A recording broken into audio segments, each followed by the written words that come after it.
Hi, I'm Jeff Long with Empowering Life Decisions. I'm here today with Joe Kinney of Realty Executives Midwest. Welcome, Joe. Thank you, Jeff. Thank you for giving me the opportunity to speak with you today. No problem. I appreciate you coming too. Uh, Today, I was just wanting to discuss a little bit about realty. You're a real estate agent. Just if someone's wanting to look for one, what do they need to be looking for, and what's maybe some basic questions they should be asking? There's a lot of sources to find realtors. Some of your websites, the Zillows, the Trillias, the Realtor.coms. I personally have been building my business for 19 years on referral. So I think referrals are probably one of the greatest ways of looking for a realtor. So maybe you've seen somebody who's just purchased a home, or you know that they're purchasing a property. You can ask them, hey, how's it going? What do you like about your realtor? What you don't? Sometimes it's better to ask the people that have already been working with a good realtor, as opposed to try to figure out what's the best questions. Because sometimes it's a good connection based on the people you're associating with on a day-to-day basis. They've already gone through the vetting process, if you will. But if you don't have that, one of the things you can always ask a realtor is, are they full time? Is this their only profession? When I first got into the business, I didn't have a full. I mean, I had another full time job before I made the transition full time into it. However, I worked full time hours at it. I worked 40 hours of my job at night, and then I worked 40 hours during the day, or 40 hours, 8 hours during the day, 40 hours for the week. But if I had appointments during the nights, I would sleep during the day, and if I had appointments during the day, I slept during the night. So you want to ask those questions, because if somebody's a part-time realtor, they have two different jobs, but they're not putting the full-time hours into it. You don't want that. If you want to ask somebody, who do you work for? Who's your broker? If I have a question, if I have a concern, who can I contact? Those are some of the things you can do, because I think some of the newer agents get a bad rub. Oh, you haven't been in the business long enough. I'm looking for somebody seasoned. The flip side to that sometimes is a seasoned agent might have a lot of files, working on a lot of clients, and sometimes can't offer the service as somebody who doesn't have a lot of clients. So sometimes that newer agent who has a phone, they could just pick up the phone and call anybody they want and ask any question they want. Those are a couple of things, of guidelines from a start standpoint.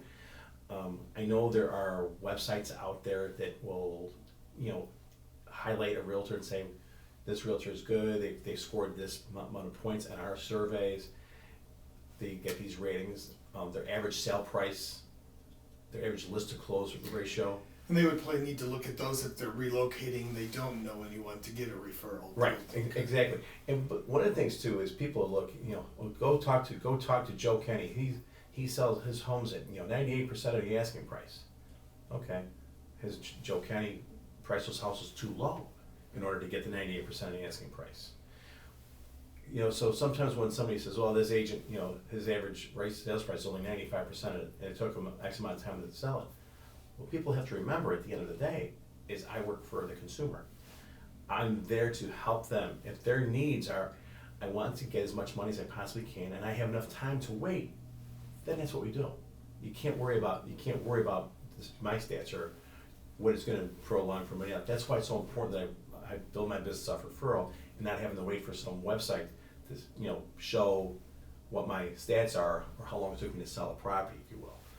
Right. Okay. If a seller is wanting to sell their place, what are some things they need to be thinking about on their home to get it ready to sell? So one of the things, if you ever go through a community that has new construction and you walk through and they have model homes, people are walking through and it's the new, it's the fresh, it's the clean. You want to eliminate clutter. A buyer typically knows within the first 10 to 15 seconds of them walking into your property, into your home, if this is a home for them. They're already in their mind, they're already visualizing, where I could have my Christmas dinner, where the kids can do their homework, those kinds of things. So you have to sit back as a seller and think of yourself as a buyer. Why would I want to buy my home? Is it dirty? Is it cluttered? Is it overpriced? The biggest thing is people want to get the most that they possibly can, which is fine. But at the end of the day, it's the buyers who are going to dictate if they're buying a house and for how much. So clean, if you can put some paint in. I usually use a stager. That's a person that will come in, give a consult, give you all different ideas of what you can do. Maybe move a piece of furniture here, or remove something. Maybe add some different towels in a bathroom for color. There's a lot of different things a seller can do. That doesn't cost a lot of money. Okay, all right. Well then, and what is it in regards to a buyer's wanting to buy a place? What should they be thinking about before they just say, "Oh, I want that house"? Well, they should be looking. They should be looking. First off, they should make sure they get a qualified lender and be pre-approved for a loan. They want no surprises. There are times where I've talked to somebody that says, "Oh, I can't purchase a property. I don't have enough money down," and you come to find out that they do. They just are not educated on the process. So, want to make sure they don't overprice themselves out. Want to make sure that it's a good fit for them from a community standpoint, location standpoint. There's an old adage about real estate, Jeff. I'm sure you've heard it.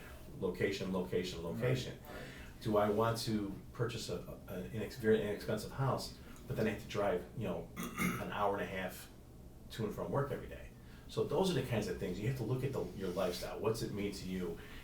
Are you starting a family? Are you planning on having children?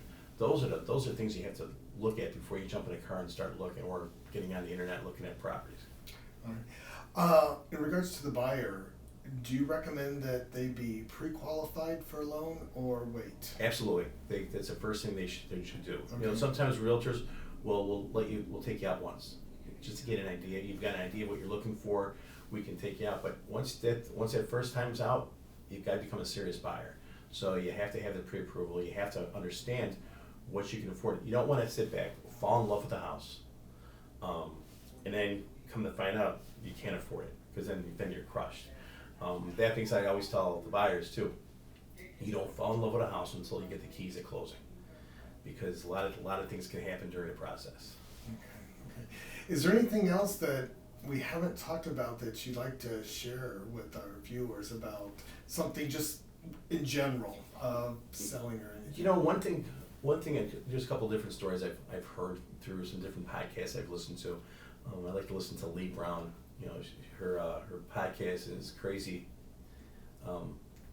We'll use the word crap in real estate, but you know what I'm talking about. But there's some stories there. One of the stories she tells is that people were going to buy a property, and they wanted to move in before the school district, so the kids could acclimate into the school. So it was like 2 weeks before closing, before school was supposed to start. So they negotiated that they can move into the house before closing, which I always put my hands up. You don't want to do that. Right. And in the instance I'm about to explain, Realtor negotiates it. It's going to happen. They're going to go to the closing. So the buyer's already been in the house for 2 weeks. The buyer's agent goes to the buyer's work, the job, the day before closing, sees him in the afternoon, signs some documents or whatever else, and then leaves. She's on her way to the closing the next morning. Attorney calls and says, "Where are you?" She says, "I'm on the way to the closing." Says, "Turn around and go back home. The closing is canceled." Why is that?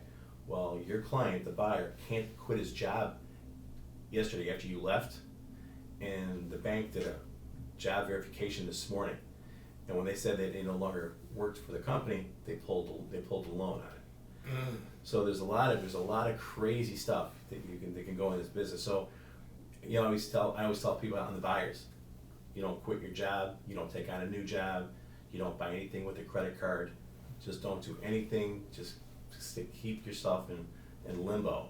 So no major changes financially or job, because the banks ultimately are giving you a loan typically, unless you're a cash buyer. But for the most part, if there's a mortgage involved, and those are things that can really uphold a property. Okay. Well, that's some good advice, so I appreciate you sharing that with all of us, Joe. If you could share with us, where normally do you buy and sell the houses for your clients, and what is your contact information? Like I said when I first started, most of my business is referral. Last summer I was up in far north as Roselle. I was and did a short sale out in Oak Forest. So it's based on relationships. But typically, I would really like to, I like to call it the WD-40. So I like to work in Woodridge, Westmont, Darien, Downers, Westmont, Woodridge, Westmont, Willowbrook, Darien, Downers Grove, and that little cluster. Because I myself, I live in Darien. It's easy to be able to service that and know those communities. But I do have an extensive referral source.